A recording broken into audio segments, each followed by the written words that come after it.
chosen one, harbinger of the Lord of Hatred's wrath. Mephisto announcer just loves to talk. Just really, like, long stories. Welcome back, everybody. My name's Winback, and today we are going to be playing some Ming in Heroes of the Storm. I checked the last time that I played this character, and I think it was a hell of a long time ago. But who knows? Because I don't really keep... Well, there was that A to Z channel, or the Z to A, whatever the hell it was, back in the beginning days of this channel. But all that being said, we're playing Ming as she is right now. We're playing every tank player's favorite mage. And why is that, you're asking? Because everything about Ming, just... you need to line it up. As long as your abilities get lined up, as long as there's a tank out front of there, and you can see what they're doing with their CC, and you just rock them down. Oh my god. This has been a really productive level 1 fight. I mean, Leo went up top to soak some stuff, but at the same time, we killed fucking lots of people. But anyway, all of Ming's abilities are very aim-oriented. So, in order to land them most efficiently, you want to wait for a tank to get some CC, or you want to wait for some sort of engage where you know where the enemy team is going to be. Wow, you got blasted, Sylvanas. That sucks. Probably could have got away if you just continued running down. We're going to take out the Cassia, though, because we waited long and hard for the Muradin to get the kill set up for us. That is going to happen a couple of times this game. I'm going to be honest with you. I like lining up the shots because missing them feels really bad. And until we get Calamity with this build, we only have 2 real damage buttons, and using those effectively is very important, especially in the early game when we don't really have anything else to go off of.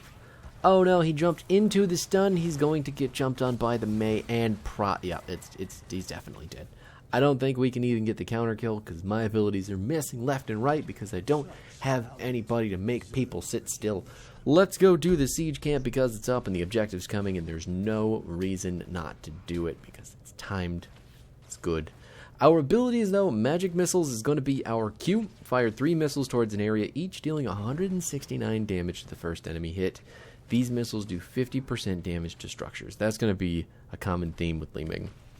Her ability damage is nuts, so having just all this ridiculous siege pressure from so far away felt a little bit busted. So that's been evenly balanced out, but other than that, it's a really, really simple ability. Does have a bit of a wonky hitbox, so keep that in the back of your head. I wish you could see the indicators in these replays, but Magic Missiles is one of the weirdest hitboxes in the entire game. Our W is going to be the Arcane Orb. Fire an orb that powers up as it travels. Wow, that was hard for my brain to wrap around. Dealing 161 damage to the first enemy hit. Damage is increased the further it travels, up to 322 more damage. Again, another ability I wish you could see the indicator on, because the indicator actually shows you the notches of the amount of damage you're going to tick upwards as far as it travels. So basically, it's a conal ability. It's just going to enlarge as it travels, and it's going to deal the most damage possible at the apex of travel.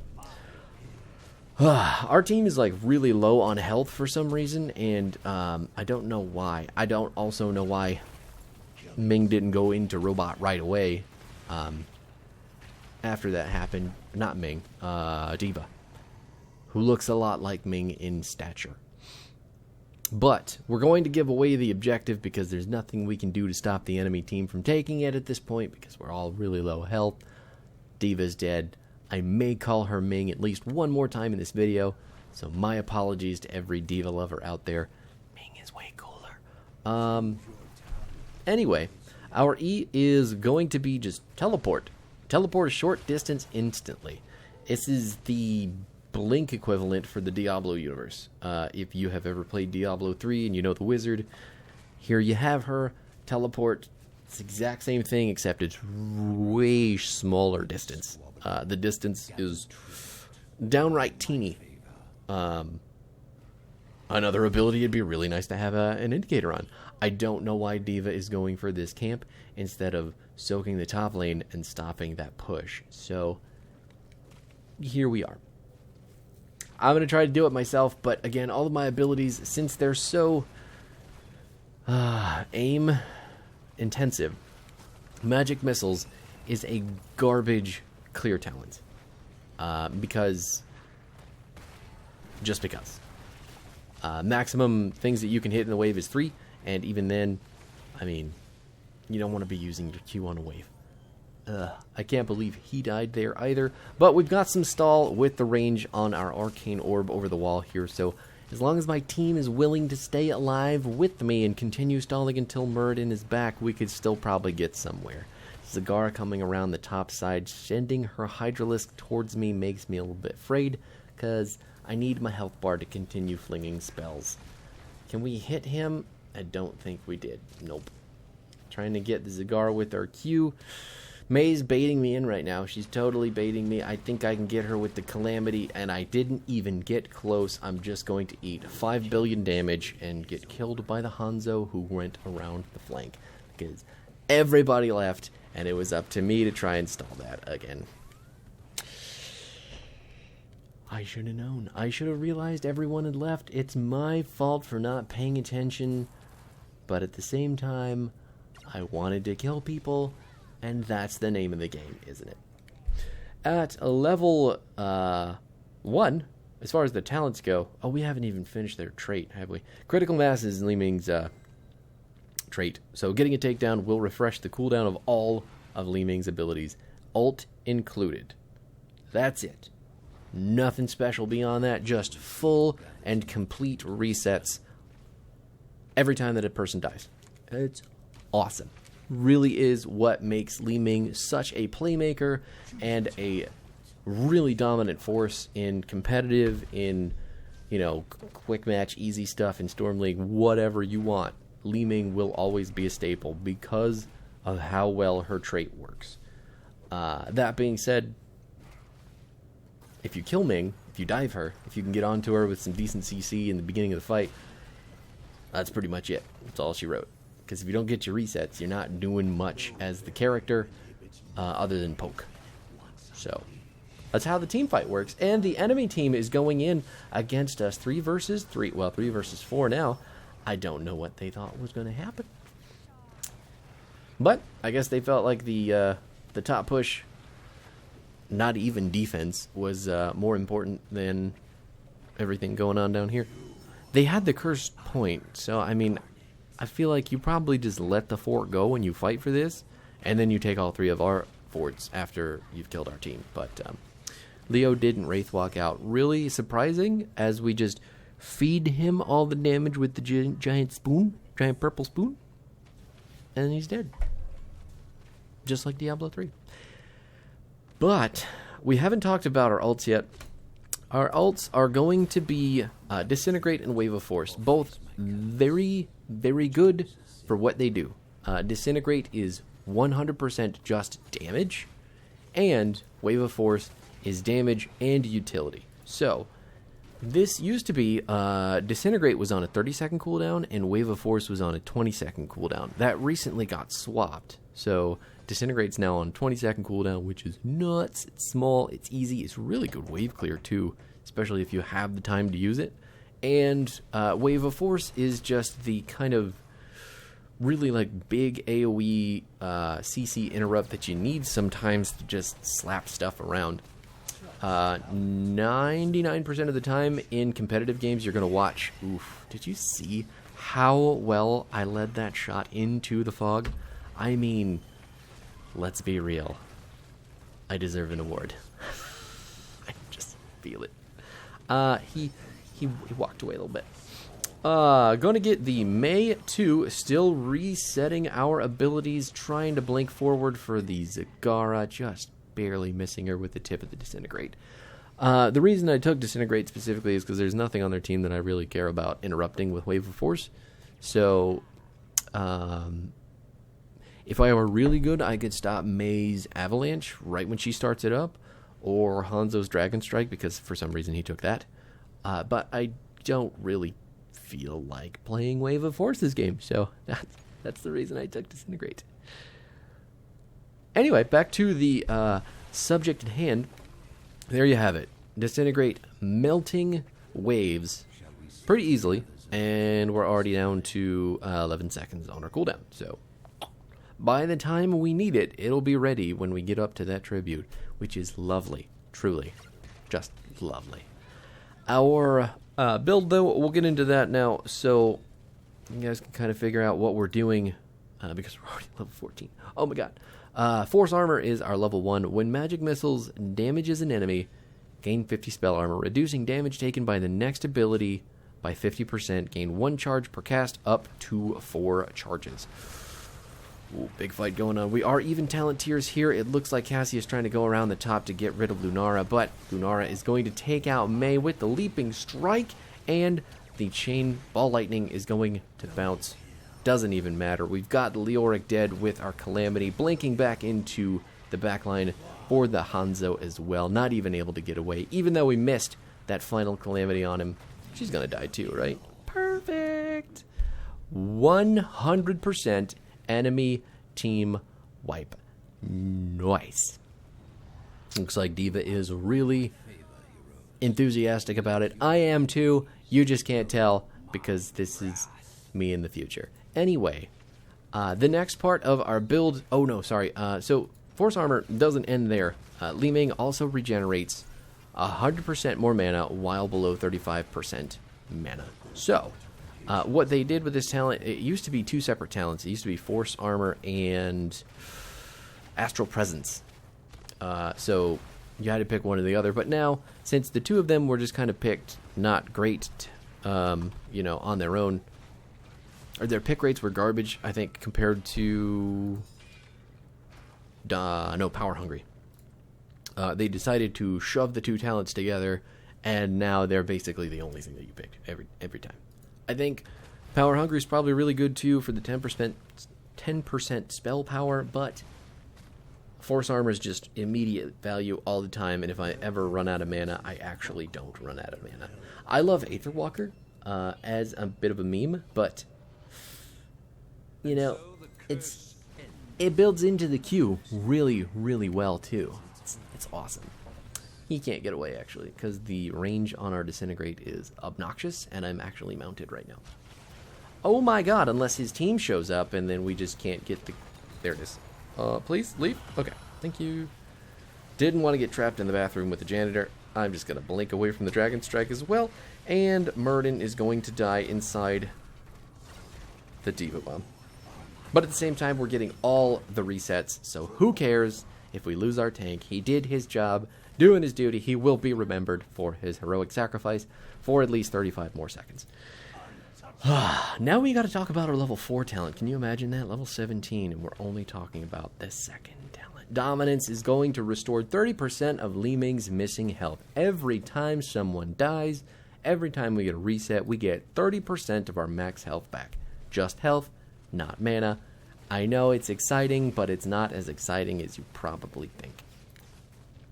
The other abilities at this tier kind of go with the other builds. Triumvirate is a pretty decent backup, though. If you're doing... if you're split, I mean, if you can't go in all the time, if you're not getting a lot of resets with Dominance, you could always switch over to... I just read it, Triumvirate. And you could take the extra damage from the poke from your W, which is really good. We should be pushing with the boss right now. I don't know why we're not, but the wave is pushing up to it. I want to get the experience at the very least. Try to get some clear with the Disintegrate as well. What I'm realizing when I play this character more and more with this ultimate is that Disintegrate should probably be more or less used to soften people up on the first go-round. Oh, he haymakered her in the wrong direction, but we're going to kill her with the Calamity anyway. I had no fear. No fear walking towards that snowball. That's good. That's good. Disintegrate. Oh no, Calamity. Level 7. The most important talent in the entire build for Li Ming. I do not want to die. I need to get away. And there's 30% of my health back. Now I'm just dandy. We'll be right back up there with the team because we're getting our mana from Force Armor, Astral Presence, whatever. now as well. Nutty. Calamity gives you another damage button on your teleport, so your E can now do damage, and I don't think I need to tell you, but 526 damage is fucking insane amounts of damage, especially given that the radius for this is really good. I mean, it's pretty hefty for what it is. You have to blink in to do the damage, but if you're not killing people when you use Calamity and you blink in, then you're doing it wrong. But anyway, having a third damage button on this character is so incredibly strong, and Calamity is going to help you secure kills, to secure resets, to get health back, to shoot more abilities, to keep doing Ming things. It is every bit, everything that you need, and it is so, so good. So, every argument that you've ever had for Seeker and Zay's Vengeance, I'm sorry, forget them. Unless you just have a hard-on for the Q build, don't do it. Can we kill? I was almost positive we could get that kill, but that's okay. We'll leave. Disintegrate, we've already got it. I'm just feeling saucy. And Illusionist is what we're picking up 13, because if Li Ming loses more than 20% of her health at once, our teleport cooldown is going to be instantly refreshed.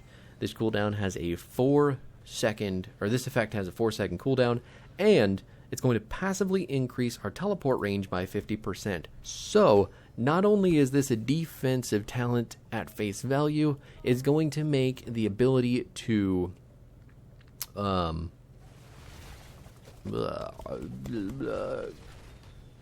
that stun lasted so much longer than I thought it was going to. She just, like, clunked for a long time. I was leading her and expecting it to wear off and her immediately walk, and then she didn't. But anyway, it's not just a defensive talent, because the increased range on her teleport is going to make Calamity that much better at securing kills. It's really nuts. Holy shit, that's a 4-man snowball. But the keep is already focusing Sylvanas, and it doesn't look like the tribute or the core wanted to do anything to help out either. And we're just going to take the game now, because Zagara's on the other side of the map doing God knows what. Oh. Did she just... Hey, wait a minute. How did Zagara die? I'm sorry, I have to go back. Oh no. Pause? Because she's over here right now. Oh, she's just dying on the towers, I see. She's done with the game. That makes sense. I thought she was actually going for some weird backdoor play. Whatever. Fireflies we picked up at 16 because I like the decreased cooldown and the mana cost reduction. Mirror Ball is really good too, but that's kind of... I pick between the two. Diamond Skin is also really good if you're getting dived a lot, because the shield helps you a lot with your teleport. And since we've got the 13 talent resetting the cooldown there, we can get some pretty big shields. And then at 20, we picked up Talrash's Elements, because when we chain abilities together with Li Ming, we are going to get increased spell power for each one that we're not using twice. So basically, if you do your Q, then your W, then your E, then your R is going to have 20% spell power, but your Q will have no extra spell power, your W will get 5% spell power, your E will get 10% spell power, and then your R will get 20% spell power. I think that... No. You know what? I'd actually have to stop and look at that one, because it may be that... Because every ability has a little indicator on top of it. So if you use it, the indicator goes away. And then the next one is buffed, but then that one loses the indicator. So Q... That's 5, 10, 15. Maybe once all the indicators are gone, that means your next ability is doing 20%. I don't actually know, because I don't play Li Ming enough, but you get it. Having any ability in Li Ming's kit with 20% additional spell power on top of it is pretty good. You can also pick up the Archon if you just want to siege forever with your infinite disintegrate, or you can take... Can't remember what it's called. Can't remember the upgrade for Disintegrate, but it basically slows people up to 60% depending on how long you keep the laser on them.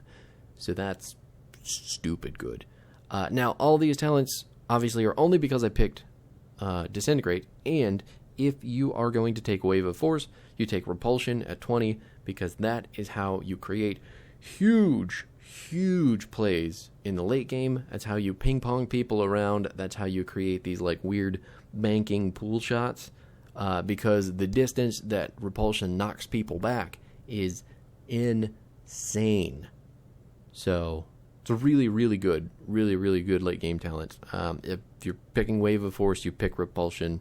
No questions asked. None of the other talents match up to that. So there you have it. I know it took really long to explain that build, but just in case you need them all again, Force Armor, and then Dominance.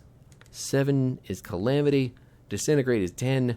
Illusionist is 13. Firefly is at 16, or Mirror Ball, or Diamond Skin.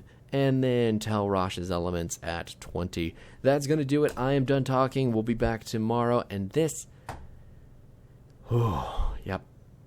Yep, I haven't played this character in a long time either. The character I'm talking about is the only one on the screen who got a vote. So I'll see you tomorrow.